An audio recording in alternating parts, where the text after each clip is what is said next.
ମାଙ୍କ କୋଳରେ ମୁଣ୍ଡ ରଖି କଇଁ କଇଁ ହୋଇ କାନ୍ଦୁଛନ୍ତି ବର୍ଷା ପ୍ରିୟଦର୍ଶିନୀ। ଆଉ କହୁଛନ୍ତି, ମା ତୁମ କଥା ନ ମାନି ମୁଁ ଭୁଲ କରିଦେଲି, ତୁମ କଥା ନ ମାନି ମୁଁ ମୋ ଭବିଷ୍ୟତକୁ ଅନ୍ଧାର କରିଦେଲି।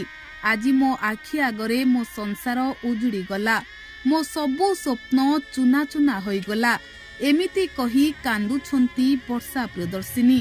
ଗୋଟିଏ ପଟେ ଅନୁଭବ ମହାନ୍ତି ନୂଆ ଜୀବନ ଆରମ୍ଭ କରୁଥିବା ବେଳେ ଅନ୍ୟପଟେ ବର୍ଷା ପ୍ରିୟଦର୍ଶିନୀ ଦୁଃଖରେ ଭାଙ୍ଗି ପଡ଼ିଛନ୍ତି।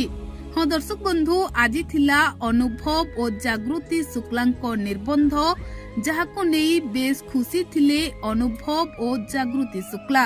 ହେଲେ ଏପଟେ ଅଭିନେତ୍ରୀ ବର୍ଷା ପ୍ରିୟଦର୍ଶିନୀଙ୍କ ଆଖିରୁ ଲୁହ ଶୁଖି ନଥିଲା। ମାଙ୍କ କୋଳରେ ମୁଣ୍ଡ ରଖି କଇଁ କଇଁ ହୋଇ କାନ୍ଦିଥିଲେ ବର୍ଷା ପ୍ରିୟଦର୍ଶିନୀ। ଆଉ ମନେ ପକାଇଥିଲେ ଅତୀତର ସବୁ କଥା। ଅନୁଭବ ମହାନ୍ତି ଦିନେ ବର୍ଷାଙ୍କୁ କେତେ ଅଧିକ ଭଲ ପାଉଥିଲେ। ଅନୁଭବ ମହାନ୍ତି ଦିନେ ବର୍ଷାଙ୍କୁ ମୁହୂର୍ତ୍ତେ ଦେଖି ନ ଦେଖିଲେ ରହିପାରୁ ନଥିଲେ। ହେଲେ ଆଜି ସମୟ ସବୁ କିଛି ବଦଳାଇ ଦେଇଛି। ଆଉ ଅତୀତର ସବୁ କଥାକୁ ମନେ ପକାଇ ବର୍ଷା କାନ୍ଦୁଥିଲେ କଇଁ କଇଁ ହୋଇ। ହଁ ଦର୍ଶକ ବନ୍ଧୁ, ଅଭିନେତ୍ରୀ ବର୍ଷା ପ୍ରିୟଦର୍ଶିନୀ ଅନେକ ଚେଷ୍ଟା କରିଥିଲେ ଅନୁଭବ ମହାନ୍ତିଙ୍କ ସାଥିରେ ରହିବାକୁ।